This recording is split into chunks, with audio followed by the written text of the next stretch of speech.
এই যে টাকাগুলো উঠানো হয়েছে সেগুলো সম্পূর্ণভাবে আমাদেরকে না জানিয়ে সেগুলো করা হয়েছে। কোনো সমন্বয়ক বা সহসমন্বয়ক নামে যারা পরিচয় দিচ্ছে তাদের সাথে ন্যূনতম কোনো ধরনের আর্থিক লেনদেন করবেন না, 1 টাকাও না।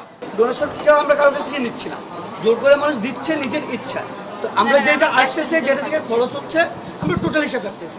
লাইক আপনারা যদি বলেন আপনার ওইগুলো যা বাকি আছে ভাই হিসাবের আপনারা আমাদের অনুমতি নিছেন? কারোর সাথে কথা বলছেন? আমরা তো একটা টাকা, একটা সিঙ্গেল টাকা আমরা কারোর কাছ থেকে নেই। এটা স্টপ, এটা স্টপ মানে এই দুই ড্রেস স্টপ। আপনাদের এখানে দিলে নিতে পারবেন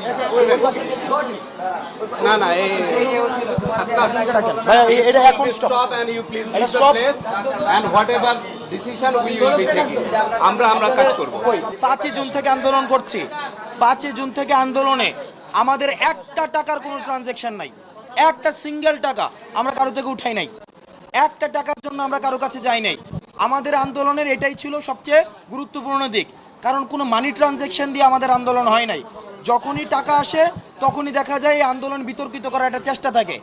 এই যে টাকাগুলো উঠানো হয়েছে সেগুলো সম্পূর্ণভাবে আমাদেরকে না জানিয়ে সেগুলো করা হয়েছে।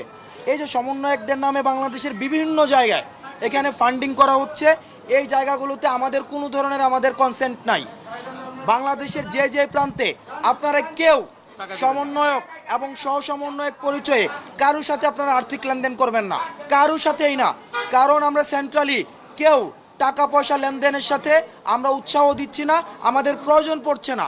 বরং আমরা যে কাজটি করছি, আমরা সরকারকে অ্যানাবেল করছি। যেখানে টাকার প্রয়োজন হবে সেখানে সরকার দিতে বাধ্য থাকবে। আর যদি কেউ টাকা স্বপ্রণোদিত হয়ে দিতে চান সেক্ষেত্রে আপনার স্বাস্থ্য মন্ত্রণালয়ে যোগাযোগ করুন। আপনার যদি পরিবারের কেউ আহত হয়ে থাকে আপনারা নিজে গিয়ে আহতদেরকে নিজ হাতে দিবেন। কেউ কোনো সমন্বয়ক বা সহসমন্বয়ক নামে যারা পরিচয় দিচ্ছে তাদের সাথে ন্যূনতম কোনো ধরনের আর্থিক লেনদেন করবেন না, 1 টাকাও না। এই টাকাটা আপনি নিজ দায়িত্বে এবং মসজিদ আপনারা কারা মসজিদ থেকে টাকা দিচ্ছে আসছেন? আপনারা 3 জন আসছেন, আপনারা 3 জন থাকবেন থেকে ওনার হচ্ছে দায়িত্বে আপনারা রুগীদের হাতে টাকাটা দিয়ে যাবেন। আমরা স্বৈরশাসকের জানাজা পড়ে ফেলছি, দাফন কাজ বাকি। আমরা যদি আর স্বৈরশাসক কিন্তু শুধু হাসিনা না, যারা এই ধরনের কাজগুলো করে তারাই স্বৈরশাসক। এসটিআচারের ব্যবসাটা এটা আমি হসপিটালে আমি নিজেও ফেস করছি। এটা যদি আর থাকে আমি বলে দিচ্ছি আমি কিন্তু ওনাদেরকে আবার পাঠাবো, ওনাদেরকে ওনাদের নাম্বার নিয়ে এবং ওনাদের স্টুডেন্ট উইং এরপরে যদি কোনো ব্যবস্থা নেয় আমাদের দায়ভার নিব না। তো সুতরাং এই স্ট্যাচার ইস্যু, এই যে আপনারা দেখা যায় স্ট্যাচার নিয়ে দাঁড়ায় থাকে, রুগী তুলতেছে না, এটা যেন আর না হয়। ব্যাপারটা বুঝছেন? এটা যেন আর কোনো না হয়। এখানে 5 আগস্টের পর থেকে বাংলাদেশের যতগুলো হসপিটাল রয়েছে আমরা আমাদের সমন্বয়ক প্রতিনিধি আমরা কিন্তু যাচ্ছি। আমি গতকাল 7 থেকে 8টা হসপিটালে গিয়েছি। আজকে সকালে ঢাকা মেডিকেল কলেজে গিয়ে সেখানে স্বাস্থ্য মন্ত্রণালয়ের এডিজি ছিলেন, পরিচালক ছিলেন।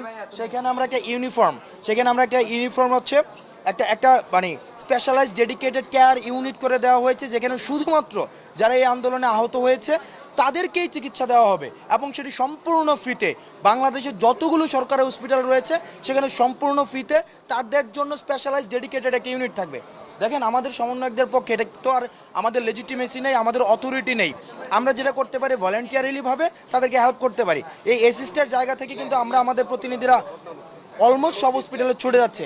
আমাদের আরেকটা টিম সার্জিস হচ্ছে উত্তরাতে গিয়েছে, আমি হচ্ছে এখানে আসছি। তো সুতরাং আমরা আমাদের জায়গা থেকে, সক্ষমতার জায়গা থেকে আমরা চেষ্টা করছি।